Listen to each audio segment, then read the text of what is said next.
computer. Yeah, I'm going to work on this computer. Okay, so let me start by first welcoming everybody. This is a completely experimental thought, which is that how can we respond to this COVID crisis creatively? I mean, there is no amount of judgment and I think just anger to be brought out. I think we are failing as individuals, communities, governments, as a world in how to address this crisis. But at the same time, this crisis is opening up new possibilities that I think could not have been imagined before, let alone be acceptable, right? And so our core video exercise is to, in a sense, do a virtual tour of the world as it's experiencing this crisis in the form of, conceptually modeled situations and landscapes, and then have a discussion around what that opens up for us.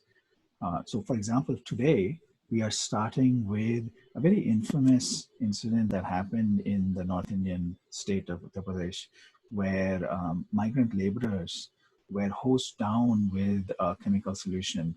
You can see that actually on the screen right now. It really tells us, that those who are suffering from this crisis are being treated with such inhumanity, while the people who you could argue caused this crisis are, in their homes, like we are actually, in social isolation and being able to talk freely on the internet. So I invite Alok, who created this wonderful image, to say a few things about the model itself. So I wanted to evoke the same feeling of, this power dynamic, that there are people from the administration, occupying one half of the screen, and they are obviously in a position of dominance, and the migrant labor with their backs towards them. It's almost metaphorical that, this is what we as a society are also doing to these people. That they are the ones who are actually, who keep the cities ticking, and they could be our domestic help, they could be our drivers, they could be our construction laborers. And then as soon as there's a crisis, we turn our back towards these people. And the overall acceptance with this kind of treatment, like the kind of outrage that there should have been, I did not see that in many circles. And in fact, for a lot of people, this was a necessary move, similar to a sudden lockdown, similar to all the misleading information that have been coming out. So it's much more than an image, and I feel that it's very telling of the society that we're living in.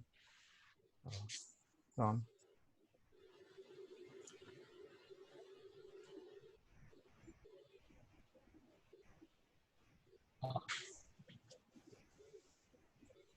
So what strikes me about this gorgeous image, and I really think it's stunning, especially this frame, this sort of where the camera's position is, the banality of it all. Somehow these, to me, so I'm slightly, I wouldn't say I'm distracted by the brilliance of, just these few elements, all rhythmically, orderly, sort of lined up, representing industrialization, sort of the system and the machine. Like you can just see it's absolutely present in every inch, and the only disorderly, like, curvy mass is this group of wretched people. But and even how those two guys are just standing in attention, and how their wearing of helmets sort of takes away their humanity. I really think it brilliantly captures this actually the sheer banality of our response to things sometimes. Uh, and I some part of me would want to demonize that guy holding that hose, or that other person who stands idly by and doesn't like intervene. But he seems to be trapped in this prison of banality. So the character of the evil which is being perpetrated here, its personality seems to be bureaucratic and banal. And I think that sort of is a very accurate rendition of the situation. It's interesting you say that, Ram.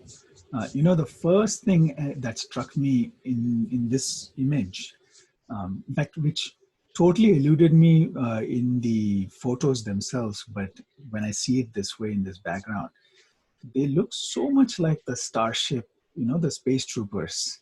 Yes. The stormtroopers. Exactly The what I was thinking. stormtroopers. That's right. Right. And it's kind of got that imperial Darth Vader-ish feeling to me, at least. And this forced perspective is Leni Riefenstahl, the Nazi, yes. the documentary filmmaker who inspired George Lucas. Yes. And a lot of the Star Wars stuff is actually, and it's very much like from that.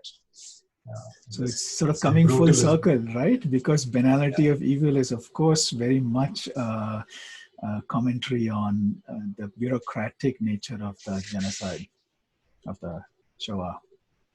And it also has this character of this Russian, brutalist posters, and Yes. you see masses of concrete and symbols of industrial might, Which actually makes me graphic. think, what would happen if the kind of mass rose up in that almost communist fashion, right? If they kind of stood up and, those famous Soviet posters, if you remember the men and the women with the hammer, it might be interesting to ask, to play with this and ask, what would this feel like if, in some ways, if they also respond to this industrial landscape in the way perhaps that they might have in another time and place. I think you're absolutely right. I think some people will see this as a heroic act by this lone man hosing down these dirty immigrants, like what Alok was saying, like that literally this is, maybe the camera is just 2 degrees down and suddenly it's like heroic, Yes. And I'm sure, in fact, that there is a way to pan the camera around him in a way that it's like more of a firefighter and less like an exterminator. I think that's how a lot of people are also justifying it, at least in my friend circle. Like they see that, like for them, these people are as heroic as the public health workers who work for really, meager sums of money, and they go door to door without enough protective care. Like that for most of the people in my friend circle, they find it very easy to compare it something of this sort, which is, there's an obvious power dynamic in this with something of that sort, and they feel that, oh, they are literally at the front lines, because being at the front line means that you're in this position of action, and you're the manly person there who's controlling the situation. So I think there's a bit of that as well in the society overall, that unless you spring to action in that traditional masculine way, you're not doing anything. And in fact, you could argue that there is a popular demand of the state to be that way, right? That the state needs to take action in that kind of definitive, I think, highly gendered fashion that you just mentioned, that there has to be a masculine response of controlling. I'm wondering if we could pan through this landscape Sure. and evoke some other reactions.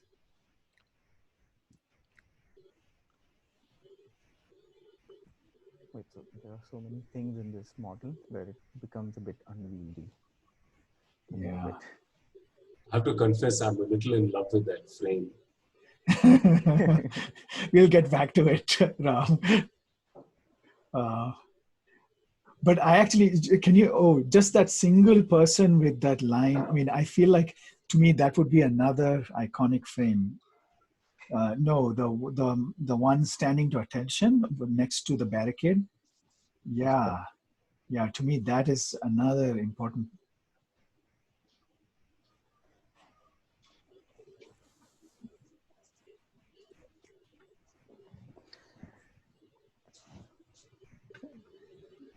What do you think, Ram? Yeah, I mean, to me, those lights and those power lines marching into the distance, that's the march of progress. Yes. Right? And that's where we got to get to as a country. $5 trillion economy, Shanghai, it's over there in the distance, mistily visible. And these people This are is the bridge to Shanghai. I mean, meaning. yes. Yeah. It's and they're in the way. They are in the way. And this is what people say, if it happens, if you have to get somewhere, then ye hoga. I once wrote a paper for one of my courses.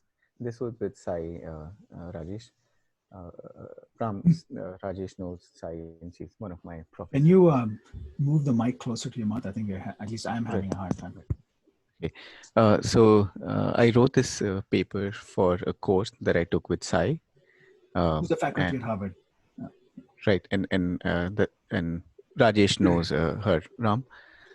So in the paper was about the politics of land and how the new states have been coming up, new capitals have been coming up, and those who resist this takeover of land, almost forced takeover of land, are seen as someone, who they're the folks who are standing in the way of progress. And if they resist to give up their land for the new city to be located there, and again, this is something that we spoke to a few people and we realized that it happens in most households, that over dinner conversations, or when you're watching news, our families tend to talk in these tones that these people, they're just doing all this drama so that they can get more money for their land. And otherwise, so we completely forget that people are rooted in their geography.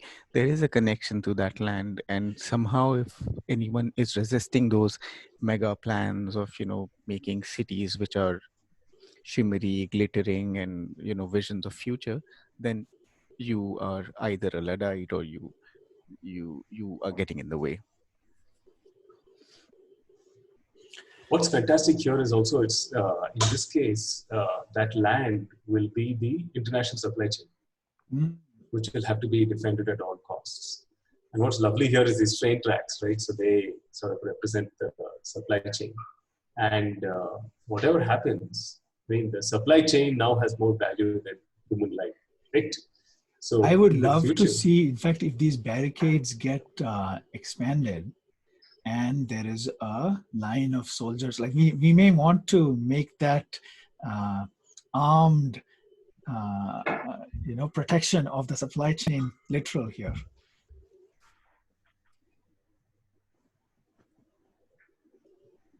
Right, that if we finish the wall of barricades and have soldiers protecting the march to the future. But this one guy is very powerful, standing next to a barricade. It's almost like, and it's almost as if he's purposely being positioned like that also, right? Like, and his energy and supply chain. And I like the this thing that I mean, this is obviously a SketchUp model, so it tends to be more like your figures tend to be more stiff than they are in probably real life in Mhm. They're representation. literally two-dimensional. Yeah. Yeah. Right, but even in that image, you could see that most cops. Uh, and these are I'm guessing that these are cops. So like most Indian cops, they don't stand tall, right? They're not exactly very fit. But in this case, because there is this uniform involved, there is this like almost an industrial setup. So that has changed their posture. If you go back to that image, you will see that this is their posture. It is not only a SketchUp thing that Right. translation has made it stiff. In- Um, right. The lathi carrying cop has become a kind of um, Robocop, stormtrooper. stormtrooper, yeah. And it's not just a protection from the infection, it's also a protection of their identity, because they are the ones who are enforcing things, and it's in a pretty inhumane way, and the gear protects them from being identified individually as well. Hmm. So now they're in a uniform, and they're all part of a larger mission, which Mm, is greater than themselves or humanity. mm. In fact, the mission is that line of lights extending to infinity or Shanghai or whichever one is closer, right? Right. So, huh. Let's look at it from the perspective of these folks. Ah,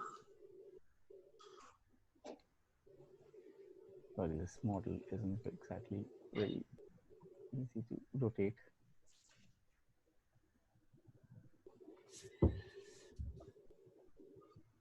oof, that is terrifying, actually.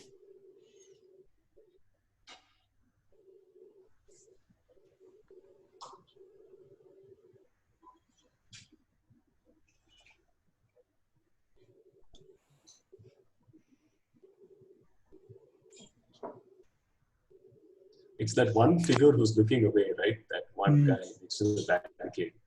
Sort of really.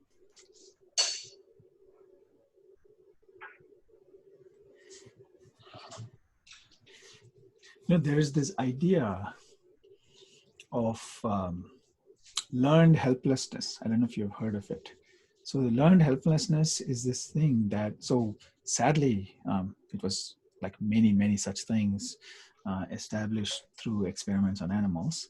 Um, what people showed is that if you have an animal who is essentially tortured in some fashion or the other, but cannot control, so so not only are they tortured, they're prevented, they're restrained from responding to it.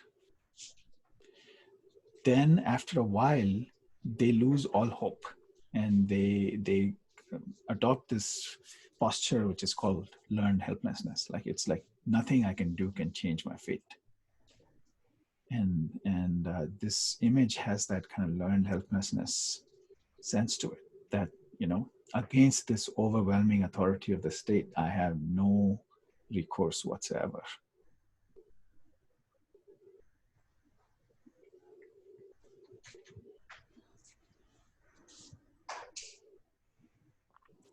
Yeah, that repeated body is actually very powerful. Mm. Also. Sort of, it's not orderly, it's Mm. like, but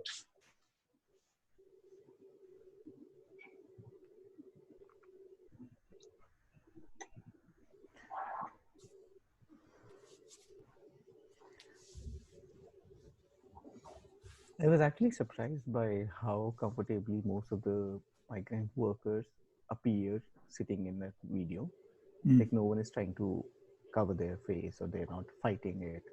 They all like sat on the floor. It's not that they were suddenly caught by this Mm-hmm. spray Yeah. of chemicals. They Yeah. sat down, and they almost sort of invited it. Okay, do it. If this is a procedure that we must go through before we get to our villages. So it's very much like it does feel that they do feel helpless, and it, or maybe they have just resigned to that fate that it's going to happen. Yeah. I mean, that's a very tragic note. I should also now say we've only got a few minutes left. So we're about 5 minutes short of this free Zoom call that we can record. Let's, I would say, pause at this moment today. We can come back tomorrow or whenever we do come back next, and start from this very position. If there are ideas on where to take this conversation tomorrow, let's share those now, or of course we can exchange those by email as well. But thank you. I mean, I also want to say thank you, Alok, for creating this Yeah, it's amazing. Wonderful Thank you. model. Thank you. Just an update on this situation that now that the Ministry of Health has made, like they issued an order that all the states must treat these migrant laborers who are returning to their villages more humanely. So that gives us some hope and maybe a good, better note to finish this on. Mm-hmm. Yeah. It might be interesting to ask what will happen to that road, which is going right now to the heaven of industrial progress, if it went into a forest, or it actually, if we could subvert that road a little bit. Yeah. So I was thinking the same thing. There's something so ancient and old about this response, to a new scenario. It's like a blindness. Yeah. So there's a brilliant documentary on Netflix. I'm sure you probably must have seen it. Our Planet. It has David Attenborough's voice. Brilliantly shot. Like the cinematography of that entire documentary is amazing. There are several wow moments per episode, guaranteed. But within that, they show these stark contrasts between forest and agricultured landscape. So there are a few sequences in the documentary where they start zooming out, or like it's a drone shot. So they start zooming out of an agriculture field, and it keeps zooming out, and then it goes for for quite some time, and then you see that there's a forest right next to it, and how this land is almost sort of pushing into that forest area. And then there are a few shots where when they pan out of a rainforest, I think in Indonesia, and right next to it there is a palm plantation, and you could see the border of these two. Very interesting. So maybe we should end this conversation with that shot of the 30,000 foot or whatever, 10,000 foot view, and then see what we can populate this with next. Thanks for doing this, Rajesh. Oh, this is wonderful. I feel like, I mean, it's actually, it makes me in some ways sadder than the real photo. I mean, not to say that the anguish there isn't real, but somehow this has a starkness to it. Yeah.